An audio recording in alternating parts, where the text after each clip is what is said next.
Jours maintenant les élections européennes. Toute cette semaine, le 12-13 se penche sur les enjeux de ce scrutin. Aujourd'hui, la question de l'IVG. Vous vous souvenez peut-être de ces grandes manifestations il y a quelques mois en Espagne pour défendre le droit à l'avortement qu'un projet de loi entendait strictement encadrer. Aujourd'hui, le droit à l'IVG, eh bien, c'est autant de législations différentes que de pays dans l'Union. Pascal Verdeau, Tara Nasri. Je m'appelle Araté, j'ai 33 ans, je travaille dans une association en éducation permanente. J'irai voter car je veux que le Parlement européen défende les droits des femmes sur les IVG. J'ai manifesté contre la loi espagnole qui limite l'avortement. Comment l'Europe peut-elle garantir les droits des femmes espagnoles?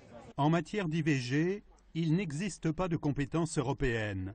Chaque État peut donc assouplir ou durcir, comme en Espagne récemment, ses propres règles.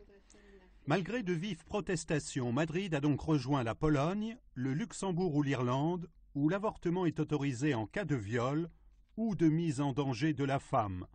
À Malte, il est totalement interdit. Pour cette gynécologue, la pratique espagnole est trop restrictive. Les IVG pour raisons médicales, maternelles et pour viol représentent 3% des demandes. Donc, avec une loi comme ça en Espagne, ça ne va pas du tout aider les femmes espagnoles dans leur demande d'IVG. Je m'appelle Anne Chantal, j'ai 22 ans, je suis étudiante et bénévole à l'association Jeunes pour la vie. J'irai voter pour demander aux eurodéputés de défendre la vie. J'ai signé une pétition qui a recueilli près de 2 millions de signatures pour la reconnaissance du droit à la vie dès la conception. Comment l'Europe va-t-elle accueillir cette demande ? À partir d'1 million de signatures émanant de 7 pays, la Commission européenne a l'obligation de prendre en compte cette pétition qui sera ensuite examinée publiquement par les eurodéputés.